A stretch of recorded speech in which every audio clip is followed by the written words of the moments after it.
we'll start with the Lions because that's my team. I want to break down some of the moves that have been made up to this point. So here we go. First things first, Lions re-sign Graham Glasgow. They keep him along. I believe it was a 2-year deal. I guess I can double check the link. No, it was a 3-year deal worth $20 million, $9.5 million guaranteed. I need to turn you on Do Not Disturb, Discord. Let's do that because that's gonna annoy me. Anyways, Lions also go out and they sign Marcus Davenport, defensive edge out of Minnesota, to a 1-year deal. He was also a former New Orleans Saint. I believe he played for the Saints a couple of years while Dan Campbell was, of course, the assistant head coach and tight ends coach, and Aaron Glenn, I don't believe was the defensive coordinator at that point. He might have been, but either way, he's a guy from New Orleans. Technically, we got him from Minnesota, and that's, a guy you take away from a division opponent. I'm not going to be upset when you do that. Then the quote unquote biggest move they've made is the Lions trade for Carlton Davis. The trade is the Lions getting 2 6th-round picks from the Buccaneers plus Carlton Davis, and the Bucs get the Lions 2024 3rd-round pick. And second to last, the Lions sign a Mick Robertson from the Las Vegas Raiders. That'll be a 2-year, $9.25 million deal with up to $10 million in incentives. I'm looking at the report here from Christian Booher from All Lions SI, like the Sports Illustrated, Lions page, I guess. And let's see what else. He was the 4th-round pick by the Raiders a couple of years ago. He's only 25 years old. He signed for a couple of years. Sorry, I just got distracted because the Buffalo Sabres just took a 1-0 lead on the Red Wings, so we're off to a fantastic start. We'll get to that later. And then finally, the Lions, just about maybe an hour ago or so before we went live, they go ahead and they re-signed Dan Skipper to a 1-year deal. Skip obviously has been a part of the O-line for at least a few years at this point. He's been a solid backup option, so the Lions figured they'd bring him back. The vet there's no reason to not bring him back, especially for that cost. But looking at all these moves, just by themselves, there's nothing here that I think is totally egregious or like ugly. Like, there's nothing here that I'm like, this is like the worst move ever. Why are you paying X? Why are you trading for Y? The only thing that I'll say, if this is the extent of the moves made by the Lions front office to upgrade this team, upgrade the defense, to upgrade to fill the needs, I'm a little whelmed. Not underwhelmed exactly, because you made moves, you got better, but I am just a little meh. Does this help push the Lions past a NFC championship team to a NFC champion, to a Super Bowl champion? Not necessarily. I mean, I can pull up the stats here for Carlton Davis because he's sort of the big name that has been brought in here. He's been just kind of okay in his career. Last year, he had just a couple of interceptions. He had a 5 approximate value. I don't know what that's out of on Football Reference or Pro Football Reference. He had 9 passes defended. Longest that he gave up was, it's longest interception return, excuse me. Gave up. Wait, why is there 2? Is there not? Where am I? I thought there was something for yards. Oh, okay. I guess there wasn't something for yards. Yeah, and what the heck? The Sabres are now up 2-0. What the? I'm sorry. We'll get to it. But like a couple of years ago, yeah, I think most people would have looked at this and been like, yeah, this is a solid guy. Like many double-digit passes defended. He's got a few interceptions there. A few fumbles here and there. But he's entering his age 28 season. And he only played 12 games last year. He's never played a full season. he's played in the playoffs, so it's not. I mean, he's played every year in the playoffs, but in the years they made it, I should say. But I mean, like, not in any like world are you gonna say this guy is a reliable everyday option, right? Like, if he's your cornerback one, well, you better hope your pass rush is very good, because that's not exactly the scariest secondary to me. Now, the signing that I think is a little under the radar, and I don't know that I've really heard that many talking about it, is this Amik Robertson. So I looked at Amik Robertson's stats. Like, it's not anything to scoff at. Like, it's not like he's like amazing, but it's also not like, terrible. So he had just I believe he had just the one interception last year. Where is it? Yeah, no, he had 2 interceptions last. Oh, and they took away the goal for the Sabres. Okay, cool. Sorry, I'm distracted. I got the Red Wings on. I'm talking about free agency things. So he had let's see, he had just 6 passes defended. He hasn't really played all that much. That's the thing. Like, he's been in the league since 2020, but he was not a starter. He's slowly but surely gotten better every year, it seems, to where he's, forcing fumbles, he's getting interceptions, he's in cover. Like, he's making plays. It's kind of hard to look at cornerbacks stat wise, at least on Football Reference. But I don't know. It's like I like this a little bit more because it's a guy entering into his prime as opposed to with Carlton Davis, where you're getting a guy who might be exiting his prime and is kind of injury prone. Whereas, our friend Amik, what is this guy's name? Amik, our friend Amik, past couple of years, he's played all 17 games.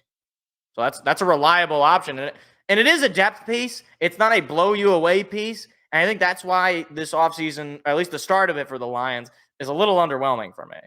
I want to talk a little bit about Marcus Davenport, though, because this could be the sneak signing that nobody expects to be good, but actually ends up being good. So the only reason I say that is because you look at Marcus Davenport's stats. In Minnesota, I mean, did you even play? I mean, like, to be fair, he only played 4 games and he started 3 of them. He couldn't stay on the field. Outside of that, his best season in terms of sacks was in 2021. Now, to be fair, Dan Campbell and Aaron Glenn at that point were no longer with the Saints. But he had 9 sacks that year. He played in 11 games. He started in 9 of them. So, again, not exactly staying on the field all the time. But he did play. The most amount of games he's played in a season was 15. And he started just 9. The most amount he started in was 13. But overall, a guy on a prove-it deal. Will it work? I don't know. But I do know that there is something of a relationship between Campbell and this guy, and obviously Glenn especially, which is a little bit more of a factor here for whether or not you can get the best football out of him.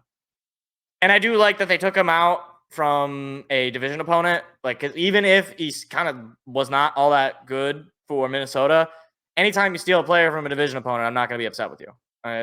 Even if they suck, I'd rather have them not have a breakout year with another team that's in the division that will have to play twice than whatever. It's a 1-year deal. We can just replace him with a guy maybe we get in the draft, or in the rest of free agent. We don't know what's going to happen in the rest of free agency. I don't know that there's really that many defensive linemen left, because we'll talk about some of the other deals that were made and some of the deals that were made mere minutes before I went live. But overall, I'm trying to be a little positive without just screaming and yelling, because I think Brad Holmes has done a pretty good job. And there's been a lot of people saying that free agency has been a little bit of his Achilles heel. I'm not totally bought in on that. I think he's missed, at least recently, on some free agents.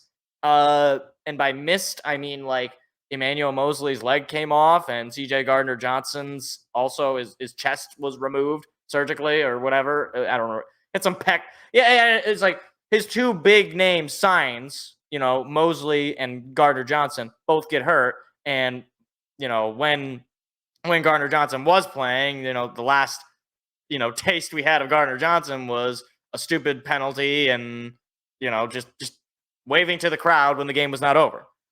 So it's not a great feeling around Chauncey Gardner Johnson. It's not a great feeling about free agency for Brad Holmes in general. But I don't know. It seems like a little bit of like people just oh yeah, he sucks at free agent. I'd say I don't know that that's entirely true. I mean, he did bring in Alex Anzalone and David Montgomery, and I mean, like people are upset at Cam Sutton, but Cam Sutton, it was not a terrible corner except when he had to cover some of the best receivers in the league. Like that's just not the role Cam Sutton is supposed to play at all. And Josh Reynolds is another one. I just thought Josh Reynolds, Kyle Brandt, like he's brought in good free agents. And maybe you want to say it's on the defensive end, he hasn't been all that good. Sure, whatever. I'm not necessarily denying that, but that is where we're at. Now, as far as players that are still out there that I would like for the Lions to get, the big name is L'Jarius Sneed. For one, I want to take him away from Kansas City because anytime you take away a player from a Super Bowl champion, you increase your odds of winning that Super Bowl, right? Because I don't want L'Jarius Sneed playing for the Chiefs, right? And I certainly don't want him playing for any other team that we might have to play either in the Super Bowl or coming up to the Super Bowl in the playoffs, right? Like certainly if he's going to get traded, which seems like that's going to happen, if he's going to get traded, I don't want it to be to an NFC opponent. I would rather it go to an AFC opponent, but I just want him. Like it's just that would really, to me, solidify this defense, at least from where we're at right now, right? Obviously, I'm not going to judge the offseason based on free agency, right? Like for one, more trades can happen as the season progresses and as the offseason progresses.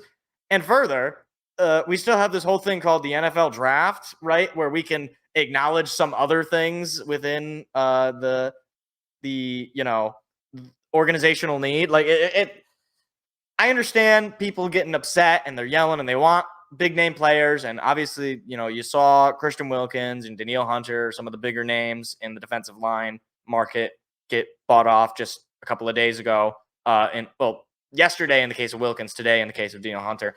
And you're like, why aren't we in on this? Why aren't we? It's like, well, for the same reason that the Lions weren't in on, say, Kayvon Thibodeau, or I'm trying to think of someone else, like Bijan Robinson, or any of these players that went either after or before, and we didn't trade to get, like any player that we did or didn't get. There's probably some reason for it. It's not like, and I hate when people do this, where they're just like, oh, they just don't like to spend. They don't want to spend. They're just being cheap, and they want to be cute and just do these. It's like, well, we know that Brad Holmes is very intentional about the guys that he brings in. So there's something about these guys that he's signing that he likes.